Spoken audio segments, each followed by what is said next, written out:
오늘 추석이어서 제가 우리 성도님들에게 선물을 하나 드리려고 합니다. 제가 우리 성도님에게 드릴 선물은 설교를 짧게 하는 거. 제가 여러분들에게 드리는 선물입니다.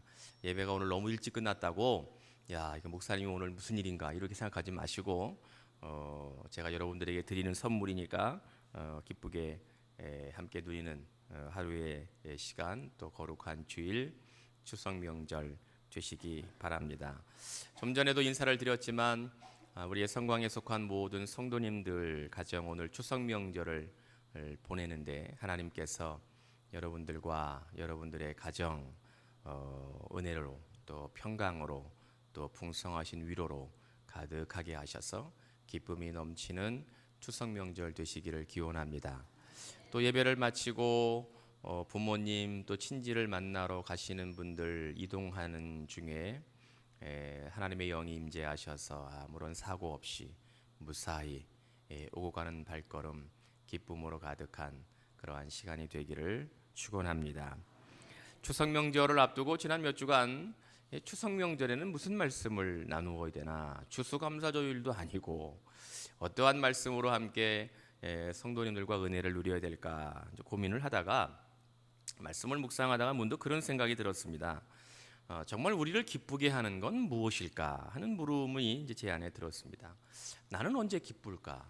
나는 무엇 때문에 정말 기뻐하는가? 또 우리 성도님들은 어떠한 것으로 인해서 진정 웃음 지을 수 있을까 하는 그런 생각을 이제 물음을 갖게 되었습니다.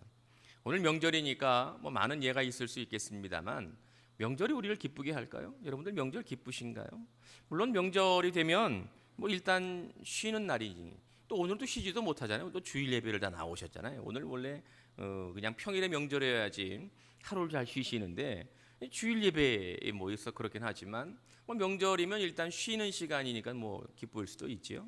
그리고 뭐 사랑하는 부모님 또 보고 싶었던 친지를 만나게 되니까 그것도 우리를 웃게 하는 일일 수도 있고, 또 음식을 좀 풍성하게 먹으니까 사람이 또 먹는 거 앞에서 또 즐겁잖아요. 또 그게 우리를 기쁘게 할 수도 있겠습니다만 명절 돼 보세요.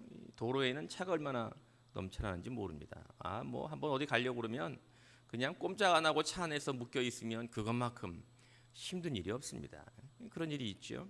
또 명절이 되면 어쨌든 우리나라가 이 가부장적 사회가 아직도 이렇게 참 여전히 이렇게 있어서 남성분들은 명절이 별로 그렇게 힘들지 않잖아요. 근데 우리 여성분들은 명절이 되면 힘듭니다. 음식 만들어야 되고 아주 분주하시지요. 인터넷에서 제가 재미있는 그 사진 하나를 봤습니다. 그 사진이 뭐냐면 고향 동네에 걸린 이제 뭐라고 그러죠? 이게 플랜카드예요. 고향 동네에 플랜카드가 하나 걸렸는데 거기에 뭐라고 써 있냐면 이렇게 써 있습니다.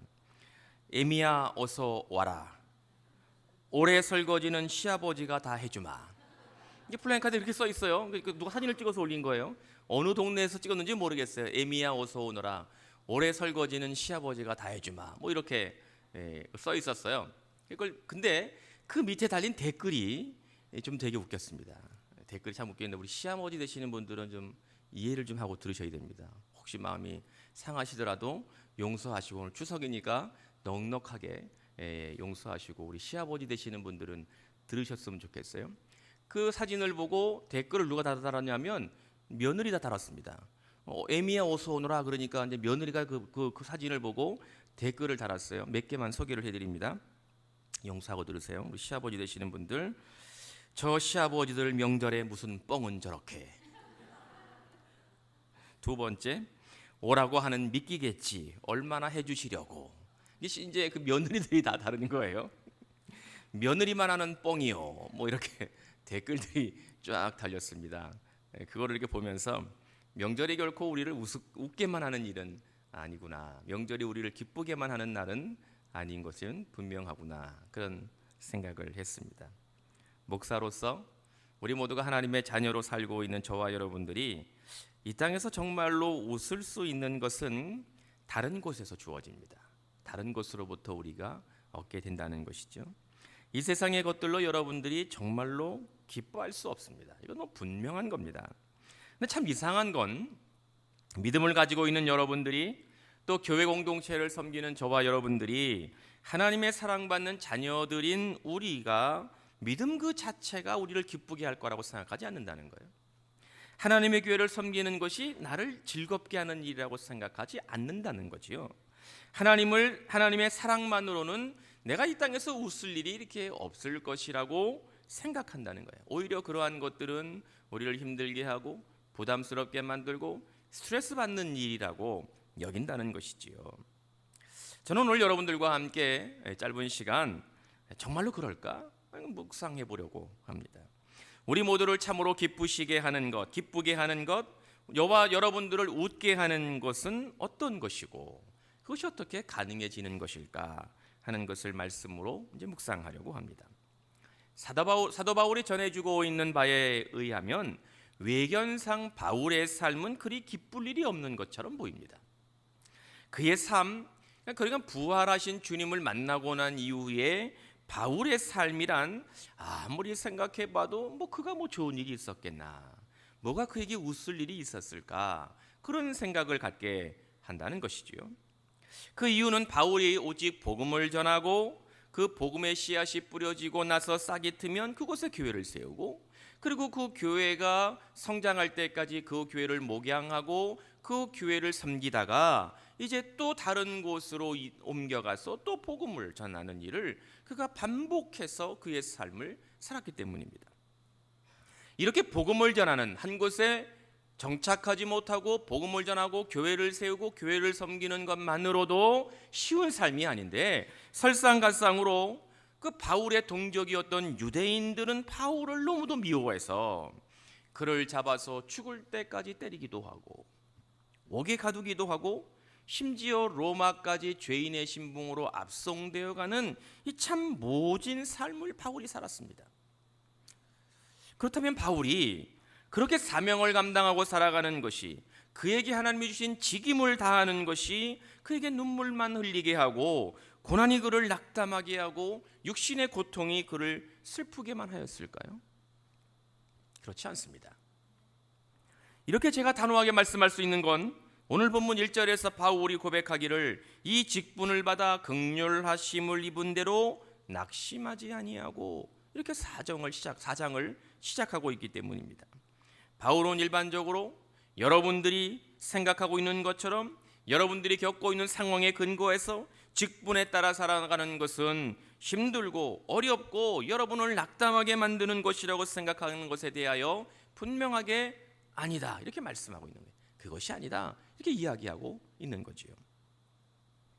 바울의 입장에 따르면 여러분에게 하나님이 주신 그 직분은, 이것을 좀 더 포괄적으로 설명을 해드린다면 복음을 전하는 일, 교회 공동체를 섬기는 일, 믿음을 지키는 일, 이것이 여러분을 결코 낙담하게 하는 이유나 원인이 될 수 없다는 겁니다.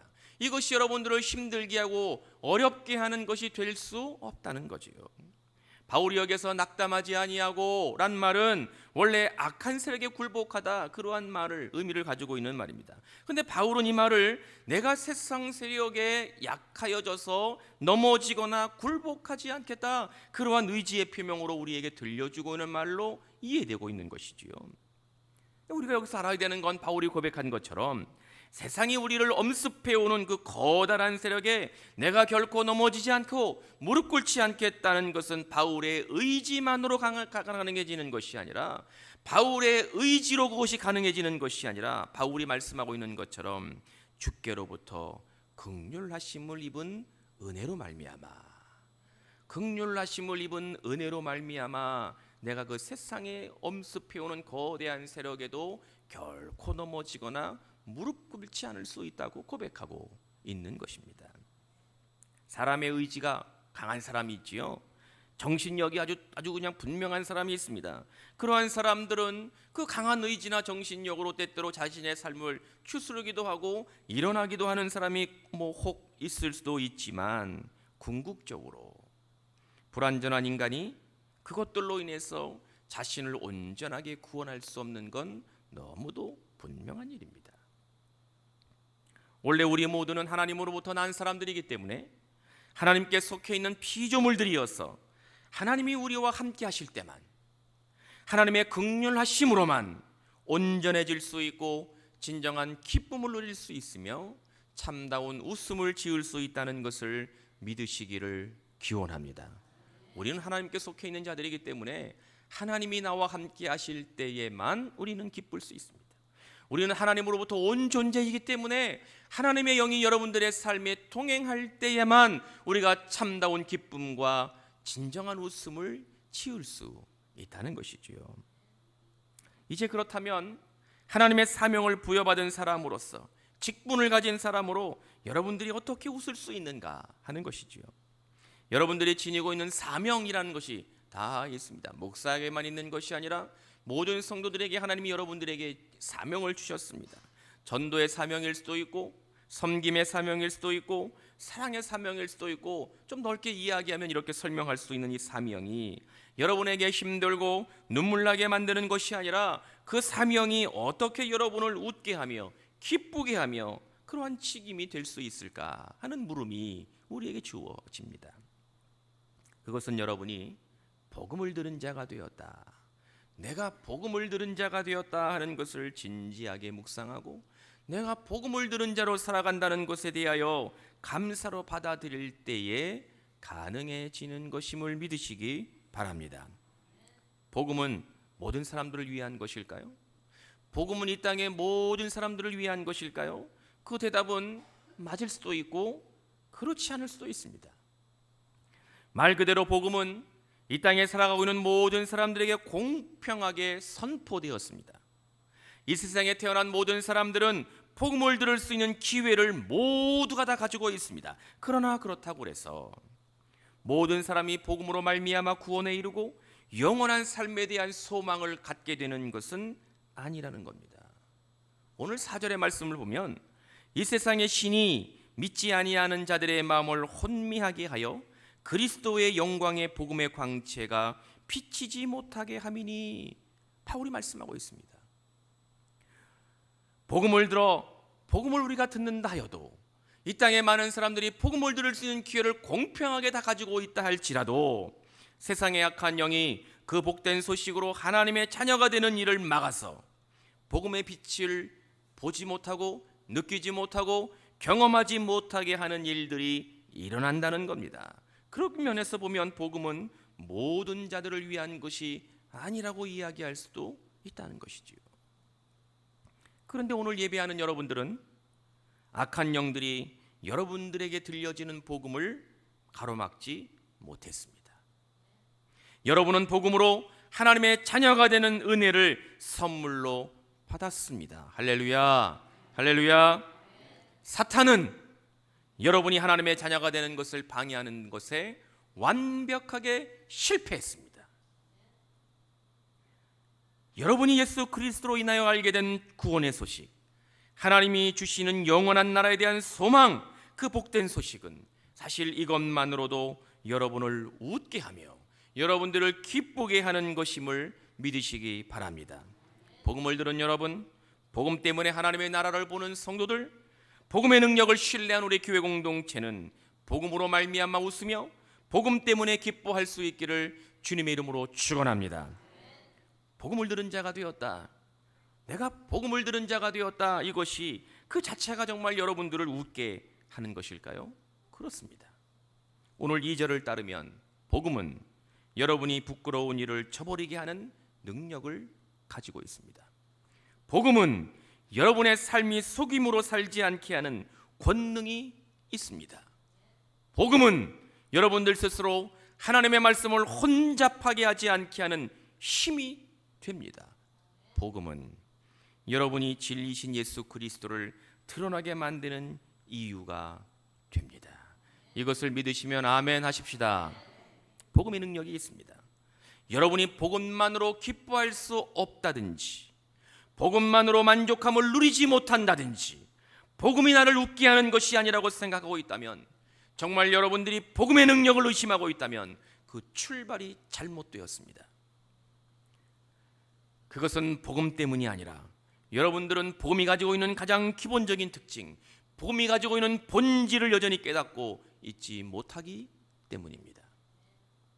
주님만으로 만족합니다, 그러한 찬양도 있고 우리가 잘 고백하는 말이죠. 내가 주님 한 분만으로 만족합니다. 이 주님 한 분만으로 만족한다는 이 말은 예수님이 나에게 모든 것을 채워주셔서, 예수님이 여러분들의 삶 속에 모든 것들을 공급해 주셔서, 여러분들이 기도하는 것마다 하나님이 다 이루어 주셔서 그것 때문에 주님 한 분만으로 만족합니다 라고 고백하는 말이 아닙니다. 그런 의미가 아니에요. 위급한 일도 있고 빨리 해결해야 될 시급한 문제도 남아있고, 어찌 보면 어제나 오늘이나 내일이나 별로 희망적이지 않다 하더라도 주님께서 나를 위하여 목숨을 버리시면서까지 피를 흘리시고 십자가의 사랑을 허락하셨다는 것, 그것을 깨달아 믿음으로 고백하는 순간 여러분들의 입술에서, 여러분들 가슴 깊은 곳으로부터 그 주님의 사랑을 깨달아서 나도 주님을 사랑합니다, 나도 주님을 사랑합니다, 이렇게 고백할 때 우리 마음속에서 누리워지는 그 말로 표현할 수 없는, 그 무엇으로도 형용할 수 없는 그 은혜의 깊은 곳, 바로 그것이 바로 주님 한 분만으로 만족합니다, 이런 의미가 담겨져 있는 겁니다. 예수님이 내 삶의 목적이 된다는 것을 깨달을 때, 주님이 여러분들의 인생의 주인 되으셨다는 것을 정말 겸손하게 인정할 때 우리는 주님 한 분만으로 만족합니다, 이러한 고백을 할 수 있는 것임을 믿으시기 바랍니다. 이러한 변화는 여러분들이 복음을 듣고 그 복음으로 인하여 하나님의 자녀가 되었기 때문에 여러분들의 삶 속에서 일어나는 신비임을 깨달을 수 있기를 축원합니다. 또한 여러분들 자신이 보배를 담은 그릇이라는 것을 발견할 때 그 순간 우리는 진정 웃고 기뻐할 수 있습니다. 질그릇의 비유는 하나님의 절대적 주권을 말할 때 쓰이는 그러한 말입니다. 바울이 거론하고 있는 이 그릇은 비싸거나 아름답거나 귀한 것이 아니었습니다. 그냥 길거리 상점에서 쉽게 살 수 있는 지극히 평범한 것이었습니다. 그 그릇 자체를 놓고 보면 별 가치가 없는 그러한 것이었습니다. 그런데 그 그릇 안에 보배가 담긴다면, 보잘것없는 그릇 안에 보배가 담겨져 있다면 그것은 완전히 다른 상황이 되어버립니다. 이 비유는 여러분을 가치 있게 만드는 것, 여러분들의 삶을 의미 있는 것으로 만드시는 분은 오직 전능하신 여호와 하나님이시라는 것을 분명하게 들려주는 것임을 깨달을 수 있어야 됩니다. 우리의 외견상으로 보면 별로 그렇게 좋아 보이지 않을 수 있습니다. 우리가 가지고 있는 능력은 별로 쓸만한 것이라고 생각되지 않을 수 있습니다. 너무도 평범해서 그냥 이래저래 살아가고 있는 그러한 사람처럼 여겨지기도 합니다. 그러나 여러분이 예수 그리스도를 통하여 복음이 여러분들을 새롭게 한다는 것을 믿음으로 고백하는 순간, 여러분들 안에 복음의 뿌리가 넘겨지는 순간 여러분들은 하나님이 보시기에 좋은 자녀가 되는 것임을 믿으시기 바랍니다. 여러분이 가지고 있는 조건이 여러분을 웃게 하는 것이 아닙니다. 여러분이 만들 수 있는 삶의 환경이 여러분을 기쁘게 하는 것이 아닙니다. 그것을 가능하게 하시는 분은 오직 여호와 하나님이심을 깨닫는 은혜가 있기를 기원합니다. 하나님께서 여러분들을 웃게 하실 때 여러분은 웃을 수 있음을 믿으시기 바랍니다.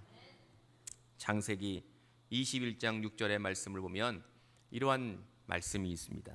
하나님이 나를 웃게 하시니 듣는 자가 다 나와 함께 웃으리로다. 이 고백이 누가 한 거냐면 사라가 한 겁니다. 아브라함의 부인이었던 사라가 한 고백이에요. 생물학적 조건으로는 도저히 아이를 낳을 수 없는 상태에 있었던 사라, 한때 하나님의 사자가 방문해서 내가 백세의 아들을 낳을 것이라고 아브라함에게 이야기하는 것을 이 뒤에서 이렇게 듣고 있다가 비웃었던 사람이 사라였습니다. 에이, 말도 안 되는 소리를, 이렇게 비웃었습니다. 그런데 하나님이 약속하신 대로 사라가 임신을 하고 아들을 낳은 뒤에 사라가 고백합니다. 하나님이 나를 웃게 하시니 내가 웃으리로다. 할렐루야. 하나님이 나를 웃게 하시니 내가 웃으리로다. 사랑하는 우리의 성광의 성도님들, 여러분을 진정 웃게 하시는 분은 오직 하나님이시라는 것을 믿으시기 바랍니다. 이것을 여러분들이 정말 믿는다면 이제부터 여러분들은 다른 것을 의지하지 말아야 됩니다. 이 세상의 것들이 여러분들을 웃게 할 수 있을 것이라는 착각에서 벗어나야 됩니다. 여러분의 환경은 질그릇과 같을 수도 있습니다. 가치 없게 여겨져서 무언가 하려고 발버둥 쳐야 할 것 같은 그런 압박감이 들 수도 있습니다.